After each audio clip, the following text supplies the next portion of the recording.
ഇറാനും അന്താരാഷ്ട്ര ആണവോർജ്ജ ഏജൻസിയും തമ്മിൽ ആണവ പരിശോധനയെ ചൊല്ലി വാക്പോര് രൂക്ഷമാകുന്നു. ഇറാന്റെ ആണവ നിലയങ്ങളിൽ കർശന പരിശോധന നടത്തുമെന്ന അധ്യക്ഷൻ റാഫേൽ മരിയാനോ ഗ്രോസിയുടെ പ്രസ്താവനയാണ് ഇറാന്റെ കടുത്ത അതൃപ്തിക്ക് കാരണമായത്. ആണവ പരിശോധനകളുടെ മറവിൽ ഇസ്രായേലിന് രാജ്യത്തിന്റെ സുപ്രധാന രഹസ്യങ്ങൾ ചോർത്തി നൽകാൻ അനുവദിക്കില്ലെന്ന് ഇറാന്റെ ഔദ്യോഗിക സർക്കാർ മാധ്യമമായ IRIB വ്യക്തമാക്കി. US പ്രസിഡന്റ് ഡൊണാൾഡ് ട്രംപും ഇറാൻ പ്രസിഡന്റ് മസൂദ് പെസഷ്കിയാനും തമ്മിൽ അടുത്തിടെ ഒരു താൽക്കാലിക സമാധാന ഒപ്പുവച്ചിരുന്നു. 60 ദിവസത്തെ ഈ താൽക്കാലിക ഉടമ്പടി പ്രകാരം ഇറാന്റെ ആണവ സാമഗ്രികൾ അന്താരാഷ്ട്ര ആണവോർജ്ജ ഏജൻസിയുടെ നിരീക്ഷണത്തിലായിരിക്കുമെന്ന് വ്യക്തമാക്കുന്നു. അമേരിക്കൻ വൈസ് പ്രസിഡന്റ് JD വാൻസും ഡൊണാൾഡ് ട്രംപും ഇറാൻ സമ്പൂർണ്ണ ആണവ പരിശോധനയ്ക്ക് സമ്മതിച്ചതായി അവകാശപ്പെട്ടു. ഇറാൻ തങ്ങളുടെ ആണവ നിലയങ്ങളിൽ അന്താരാഷ്ട്ര പരിശോധനകൾക്ക് സമ്മതിച്ചിട്ടുണ്ടെന്നായിരുന്നു US പ്രസിഡന്റ് ട്രംപിന്റെ അവകാശവാദം. എന്നാൽ ഐക്യരാഷ്ട്രസഭയുടെ ആണവ നിരീക്ഷണ ഏജൻസിയുമായുള്ള സഹകരണം നിലവിലുള്ള ചട്ടങ്ങൾക്കും നടപടിക്രമങ്ങൾക്കും വിധേയമായി മാത്രമേ തുടരുകയുള്ളൂവെന്നും ടെഹ്റാൻ വ്യക്തമാക്കി. തന്റെ സമൂഹമാധ്യമ പ്ലാറ്റ്ഫോമായ ട്രൂത്ത് സോഷ്യലിലൂടെയാണ് ട്രംപ് പുതിയ അവകാശവാദം ഉന്നയിച്ചത്.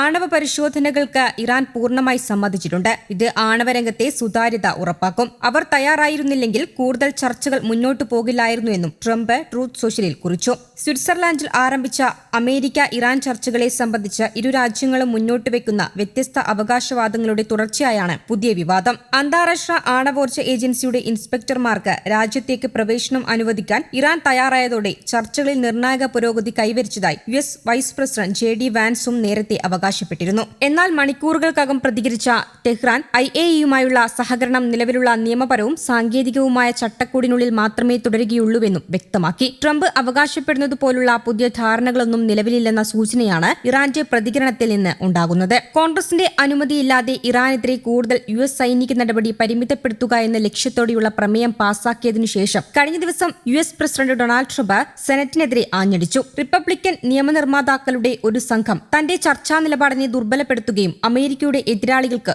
സഹായവും ആശ്വാസവും നൽകുകയും ചെയ്യുന്നുവെന്ന് അദ്ദേഹം ആരോപിച്ചു. 1973 യുദ്ധശക്തി പ്രമേയത്തിനു ശേഷം അമേരിക്കൻ സൈന്യത്തെ ശത്രുതയിൽ നിന്ന് പിൻവലിക്കാൻ ഒരു പ്രസിഡന്റിനോട് നിർദ്ദേശിക്കുന്ന ഒരു നടപടി കോൺഗ്രസിന്റെ ഇരുസഭകളും അംഗീകരിച്ചത് ഇതാദ്യമായാണ്. ഈ മാസം ആദ്യമായാണ് ഈ നടപടി സഭ പാസാക്കിയത്. വൈറ്റ് ഹൌസിന്റെ യുദ്ധതന്ത്രത്തിന്റെ സൂക്ഷ്മ പരിശോധനയ്ക്ക് മൂർച്ച കൂട്ടിക്കൊണ്ട് നിലവിലുള്ള സംഘർഷവുമായി ബന്ധപ്പെട്ട $10,000 ധനസഹായത്തിനായി ഭരണകൂടം കോൺഗ്രസിനെ അംഗീകാരം തേടുമെന്ന് പ്രതീക്ഷിക്കുന്നതിനിടയിലാണ് സെനറ്റിന്റെ നടപടിയും വരുന്നത്. ഇറാനുമായി സമാധാന കരാർ ചർച്ചകൾ നടത്താനുള്ള ശ്രമങ്ങൾ ട്രംപ് ഭരണകൂടം തുടരുന്നതിനിടയിലാണ് ഈ വോട്ടെടുപ്പ്. നയതന്ത്രം തകർന്നാൽ പ്രസിഡന്റിനുമേൽ രാഷ്ട്രീയ സമ്മർദ്ദം വർദ്ധിപ്പിക്കുമെന്നും സൈനിക നടപടി പുനരാരംഭിക്കുന്നത് ബുദ്ധിമുട്ടാകുമെന്നും പ്രമേയത്തെ പിന്തുണയ്ക്കുന്നവർ പറയുന്നു. വിശാലമായ ചർച്ച ടെഹ്റാനുമായുള്ള ഏതൊരു കരാറിലേക്കും വ്യാപിച്ചേക്കാം. ഇറാന്റെ ആണവ പദ്ധതിയുമായി ബന്ധപ്പെട്ട കരാറുകളുടെ കോൺഗ്രസ് അവലോകനം നിയന്ത്രിക്കുന്ന 2015 നിയമമനുസരിച്ച് ഭാവിയിലെ ഏതൊരു സമാധാനമോ ആണവ കരാറോ പരിശോധിക്കാനും വോട്ട് ചെയ്യാനും നിയമനിർമ്മാതാക്കൾക്ക് കഴിയും. അതേസമയം അമേരിക്കൻ പ്രസിഡന്റ് ഡൊണാൾഡ് ട്രംപുമായുള്ള തന്റെ വ്യക്തിബന്ധത്തെക്കുറിച്ചും ഇരു രാജ്യങ്ങളും തമ്മിലുള്ള നയതന്ത്ര വിയോജിപ്പുകളെക്കുറിച്ചും ഇസ്രായേൽ പ്രധാനമന്ത്രി ബെഞ്ചമിൻ നെതന്യാഹു തുറന്നു പറഞ്ഞു.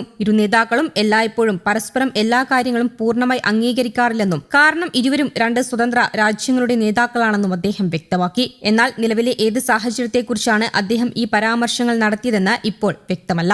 News desk Kerala Kaumudi.